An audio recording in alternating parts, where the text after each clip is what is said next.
Yep. So, now what was it? You mentioned, and Mom mentioned briefly, in World War II, you were blown out of a tank. Yeah. How did that whole thing come about? We had just gotten across the German line, a little town there called Hart, H-A-R-D-T. I was up ahead of us to one side, that's beside the point. It was vacant when we were coming anyway. Anyhow, that was the 18th of the 19th of December, 1944. And since September, we'd had continual resistance, rearguard action from the Germans. They didn't give an inch without a fight and all. And we had to watch every time we went around the corner, anytime we came near a woods or into a town for the Tiger tank with that. The Tiger tanks they were the only vehicle that could carry an 88mm long rifle cannon. We had to be so damn careful, and so we were moving very carefully. And we had a kind of a meadow broken with some rock piles and things like that. And then all of a sudden, wow, it seemed like all hell, pyrotechnically all hell broke loose. White phosphorus and things like that. Well, that was a little unusual. We'd had the resistance, like I said, all along, but this was a little different. And one of the Tigers hit the front of my tank, went that way, and I landed about, the tank blew, and I landed about 15 to 18 feet out there, but it was mud, thank God, or I'd have been a capsule, but anyway. I went back to Jeep ambulance to the airfield and back to Liège, Belgium, and to a tent hospital there, and then 2 days later in another plane to, well, actually it was like we are to Dayton, suburb of Paris, the first U.S. military field hospital.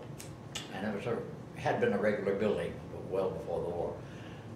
In fact, it was funny, there must have been, I don't know, 200, 300, 400 of us in there, I guess, whatever. But it was like, I don't know, orphanage, but little children's residence. And all the crappers, little toilets are all about this high off the floor, built like toys, you know, Barbie doll type of stuff. We had a hell of a time trying to hit the crapper even without, yeah, it was fun, yeah. Of course, the dining rooms and all the military had put conventional stuff in there, but never changed those toilets. Then, I was in there 13 weeks, I think. But after I was in there a while, the word got out. I mean, these guys from everywhere. I was 5th Armored right here, 30th Tank Battalion, such a place. We found out later that was the beginning of the resistance that turned out to be the 180-degree turn of the Battle of the Bulge, where they came out after us and back. We would have had to back up. So as it happened, it didn't happen yet. Yeah. Very interesting. We were in place, the 5th Armored, my battalion was in place. And they came this way, and it was like a funnel. It was about, 8 miles, 10 miles wide. And we were pretty much in place, us and a anti-aircraft battalion, pretty much there. And as it from Patton, or whoever it was, he was, the 3rd Armored Division was somewhere down the south of Midwestern and Southern France, and they come up this way, and the 2 of us with infantry. 89th Infantry Division, they were the bucket of blood. It was like a plant pot like this, bright red, and then had something, and it was the Pennsylvania National Guard Division. So they were right there. And then a couple of individual units, and we held fast, and of course help came like crazy. And the weather cleared up 2 days later, and the P-47s and the P-51s come over, and that's when they broke loose. When I got back, most unusual, it was rare that I was allowed, or I was summoned back to the same outfit that I got blown out of. D Company of the 34th Tank Battalion, usually when you get sent back for a reason like I was, you never come back to the same outfit. Why, I don't know. Yeah. Whether it's psychological or what, I don't know. I came back the same outfit. So, snow on the ground, 2 inches of snow, and temperature probably, I don't know, somewhere between 20 and 25, maybe 30 degrees, varied. And my outfit had done slit trenches, that's about all we had. Then we had pup tents and sleeping bags. But I went back and I wanted to write a letter back to Mary, my wife then. And the nurse that was so good to me when I was in the hospital, there 3 months, and she was awfully good to me.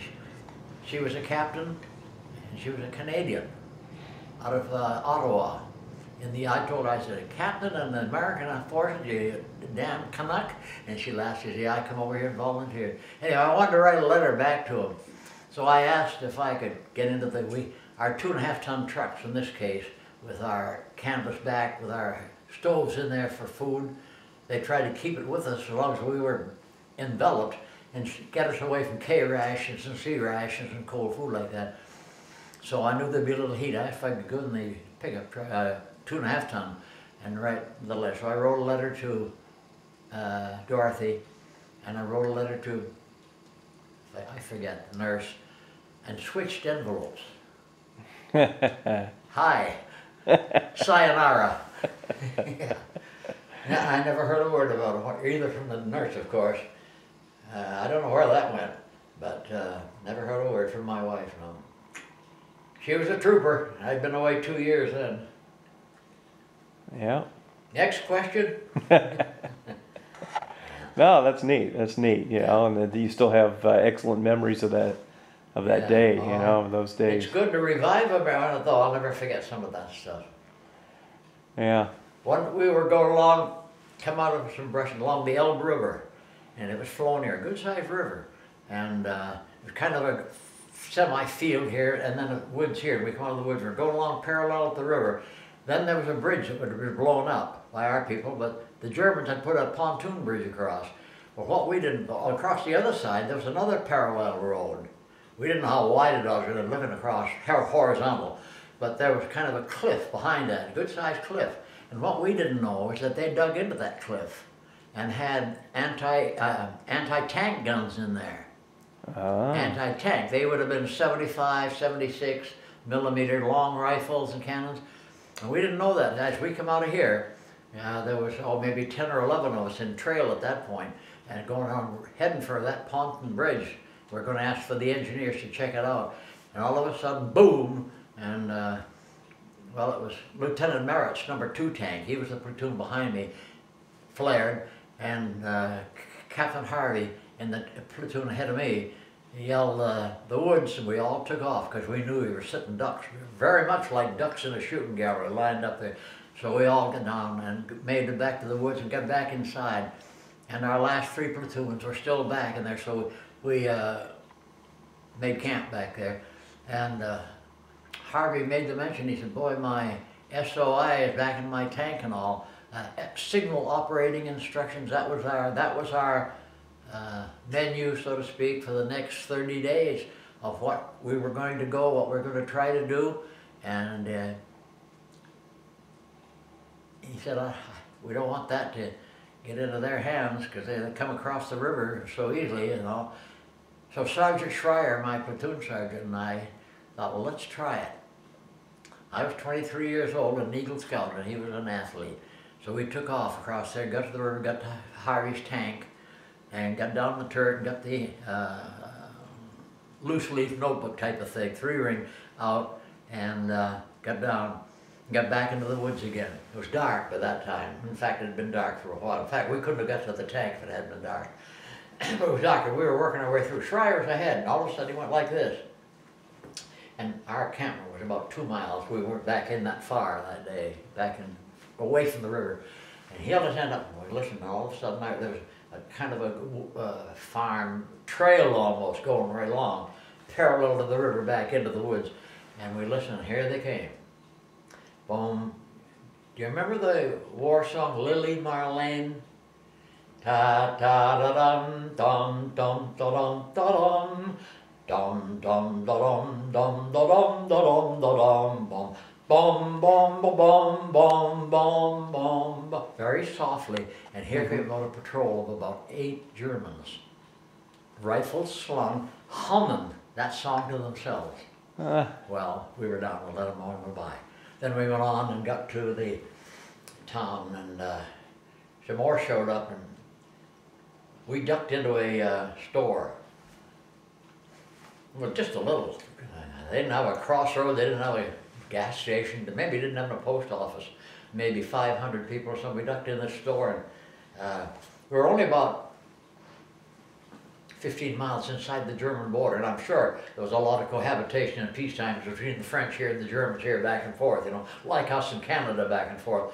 So we get in the store because there were German patrol, the evidence of German patrols in and out, still there, on foot. No more of their tanks or vehicles or anything like that, much heavy stuff, but patrols on foot, infantry, whatever. And we ducked into the store, and the guy said something, and I knew enough French, I'd had 3 years of it in high school, that the Boche, I'd said that about the Boche before, did I tell you about the, that's another story, the lady with the little apron. Anyhow, the Boche, he's all over, and he went like this, and he led us down in the basement and opened a thing like a door, it was Dutch door, like a horse stable, and put us in there and shut the door. Well, there was some light coming in. It was an unfinished ceiling somehow, so we saw enough, and there were stacks, and we soon found out it was stacks of brown sugar, loose brown sugar, and we were saturated wet, or soggy wet. And the next morning, our people came through, and we got out, and we opened our fingers, and it was like cobwebs, the syrup from the sugar, and the like, all like it. And I found out later, a month later when a girl called, I'm getting into the story, a girl called me from the Centerville High School and said, Mr. Crockett, I'm a senior at high school, my name is Lisa Ramsey, I'm writing an essay, we are to write an essay, and I have chosen the Second World War. And somebody told me that, I tried to find references, and somebody said, well, you damn fool, and in fact, we got St. Leonard's right here that must have hundreds of retired veterans from the Second World War. But so she said, I called up.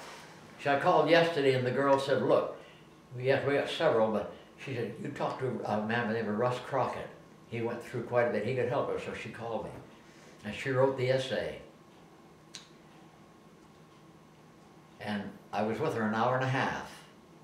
And I told her about being in the sugar bin and all like this. And I have a copy. I'd like to have you read it, because it's about 3 typewritten pages, double-spaced. And she wrote, and that's when Lieutenant Crockett and Sergeant Schreier earned the nickname in their company of Sweetie Pies. Brown sugar. I never knew that. Schreier probably knew it. I guess they didn't say that to a lieutenant or something, but anyway, I never knew that. We and her the nickname Sweetie Pie. I told her, I said, she said, well, I made that up. Oh, that's a great story. I told her in our interview, you didn't make it up. But I didn't think she was going to write that kind of a thing. In fact, that was just 1 or 2 episodes. But the rest of it was the history of the war and her grandfather and all this and that. But I didn't know what she was going to write. Good story.